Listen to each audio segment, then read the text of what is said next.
ইনকিলাব মঞ্চের শরীফ ওসমান হাদির সাথে যে ঘটনা ঘটেছে, আমরা প্রথমেই আল্লাহ রাব্বুল আলামিনের কাছে দোয়া করছি, আল্লাহ আমাদের প্রিয় ভাই, আমার বন্ধু, আমার হলের সহপাঠীকে আমাদের মাঝে ফিরিয়ে দিন, সুস্থ করুন। তিনি কোমায় আছেন, আপনারা জানেন।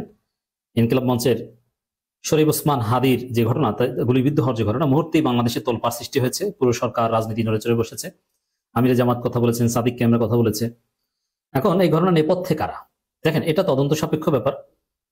সিসিটিভি ফুটেজ কারা করেছে, এর পেছনে কি, কারা কলকাঠি নাড়ছে, সবকিছু বেরিয়ে আসবে। কিন্তু পলিটিক্যাল অ্যানালজি বলতে একটা কথা আছে, পলিটিক্যাল অ্যানালাইসিস। নেপথ্যে যারাই থাকুক না কেন, বিএনপি কিন্তু কঠিন অবস্থায় পড়েছে। মির্জা আব্বাস কিন্তু কঠিন অবস্থায় পড়ছে। জনগণ বলছে যে আমার ভাই ওসমান হাদির কিছু হলে বিএনপি এবং চাঁদ আব্বাস, মির্জা আব্বাসের খবর আছে। মানুষ ধারণা করছে, যেহেতু তফসিলের পরেই ঘটনা, মির্জা এবং শরীফ ওসমান হাদির প্রধান প্রতিদ্বন্দ্বী মির্জা আব্বাস, সে মির্জা আব্বাসের লোকজন এই ঘটনা ঘটিয়েছে। এটা মানুষের ধারণা, পারসেপশন। আমি বলছি না, ইটস রিয়ালিটি। এবং বিএনপি এবং মির্জা আব্বাসের অনুসারীদের নিয়ে সন্দেহ সংশয় সাথে সাথে শুরু হয়ে গেছে। মির্জা আব্বাস এবং বিএনপির লোকজনের বক্তব্য এখানে আশঙ্কাজনক এবং সন্দেহপ্রবণ। যেমন এই ঘটনা ঘটার সাথে সাথে সাদিক কায়েম প্রতিবাদ জানিয়েছেন যে ছাত্র জনতা প্রস্তুত থাকুন। এখন সাদিক কায়েমের কাজই তো এটা, সন্ত্রাসের বিরুদ্ধে দাঁড়াবেন, রুখে দিবেন। আর ছাত্রদল, বিএনপি কিংবা যারা এই চাঁদ আব্বাসের টাকা পয়সায় চলে, তারা সাদিক কায়েমকে গালাগালি করছেন যে কি হয়েছে, মানে তুচ্ছ-তাচ্ছিল্য করছে।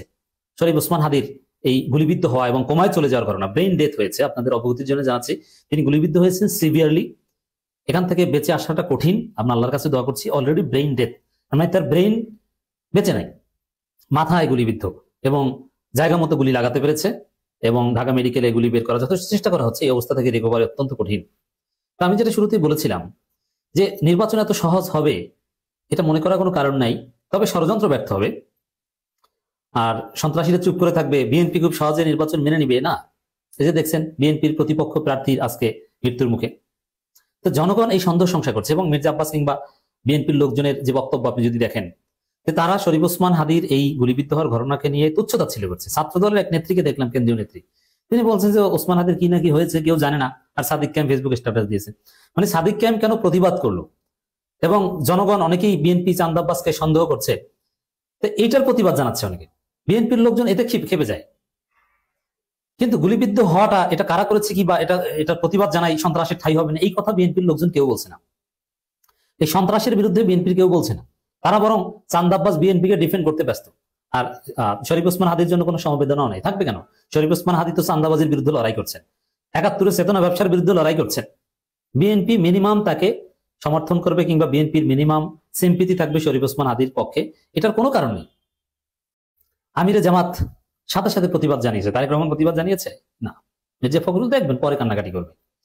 তো দর্শক, এখন ঘটনা তদন্ত সাপেক্ষে বের হয়ে আসবে। তবে গুলিবিদ্ধ হওয়ার আগে নিয়মিত ওসমান হাদিকে ফোন দিয়ে থ্রেট দেওয়া হচ্ছে, হত্যা করা, তার স্ত্রীকে ধর্ষণ করা হবে, এই ধরনের থ্রেট দেওয়া হচ্ছে। তো তাতে মনে হয় যে এই ঘটনা আওয়ামী লীগ ঘটিয়েছে। কারণ শরীফ ওসমান হাদির প্রতি সবচেয়ে বেশি ক্ষোভ আওয়ামী লীগের। কারণ ৩২ ধানমন্ডি ৩২ যে মাটির সাথে মিশিয়ে দেওয়া, এতে শরীফ ওসমান হাদির অবদান আছে। এবং আওয়ামী লীগের যে মুক্তিযুদ্ধ ব্যবসা বাংলাদেশে চলবে না, শরীফ ওসমান হাদি ইজ অ্যান ইনস্টিটিউশন, তার অনেক কন্ট্রিবিউশন।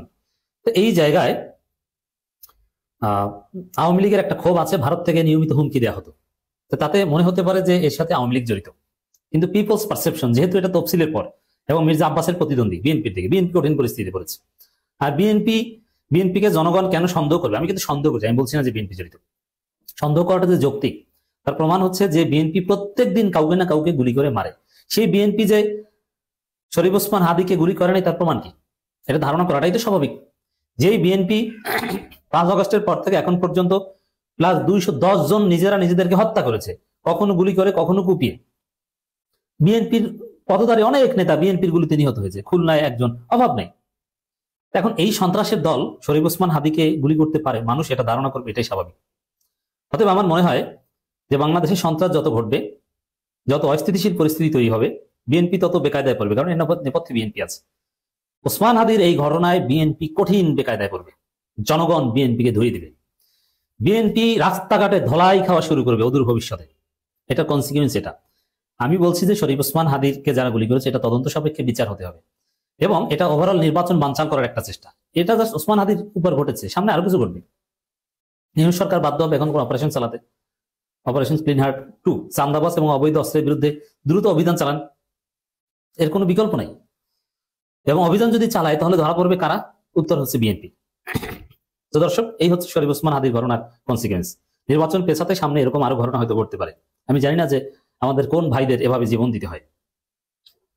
ইনকিলাব মঞ্চের মুখপাত্র এবং ঢাকা ৮ আসনের এমপি পদপ্রার্থী শরীফ ওসমান হাদিকে গুলি করেছে দুর্বৃত্তরা।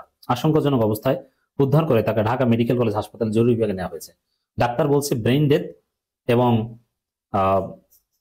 কোমায় চলে গেছেন। এর মানে এমনকি জীবিত আছে কিনা এটাও মুহূর্তের পর পর এটা আপডেট হবে। ইনকিলাব মঞ্চের শুক্রবার 12 ডিসেম্বর দুপুর 2:15টার দিকে বিজয়নগর পানির ট্যাঙ্কির সামনে এই ঘটনা ঘটে। হাদির সঙ্গে থাকা তার এক সহকর্মী জানান, জুমার নামাজের পর পরিচিত বা স্থানীয়দের সঙ্গে কথাবার্তা কুশল বিনিময় শেষে রিকশায় সরোয়ার্দী উদ্যানের দিকে যাচ্ছিলেন ওসমান হাদি। আচমকা অজ্ঞাত বন্দুকধারী মোটরসাইকেল এসে ওসমান হাদিকে লক্ষ্য করে গুলি নিক্ষেপ করে। এই সময় গুলিটি তার বাম কানের নিচে বা চোয়ালের নিচের দিকে লাগে। সাধারণত যে জায়গায় গুলি লাগলে মারা যাওয়ার কথা বা মারা যায়, হত্যার উদ্দেশ্যে কাউকে গুলি করলে যেখানে গুলি করা হয় ওইখানেই করা হয়, একদম টার্গেটেড কিলিং বা টার্গেটেড গুলি শুটিং।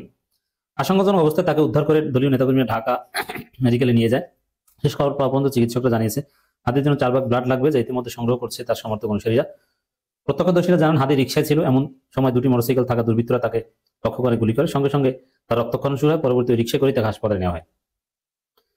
তো দর্শক, আমিরে জামাত সাথে সাথে উদ্বেগ প্রকাশ করেছেন। সাদিক কায়েম বলেছেন, ওসমান হাদিকে গুলি করা হলো চাঁদাবাজ ও গ্যাংস্টারদের কবল থেকে ঢাকা সিটিকে মুক্ত করতে অচিরেই আমাদের অভ্যুত্থান শুরু হবে, রাজধানী ছাত্র জনতাকে প্রস্তুত থাকার আহ্বান জানাচ্ছে। এর মানে বিএনপির লোকজন তারা কেমন যেন বিব্রত একটা ভাব এই সাদিক কায়েমের বক্তব্যের বিরোধিতা করছে, এটা নিয়ে আছে তারা। অতএব বিএনপি এর ফল পাবে।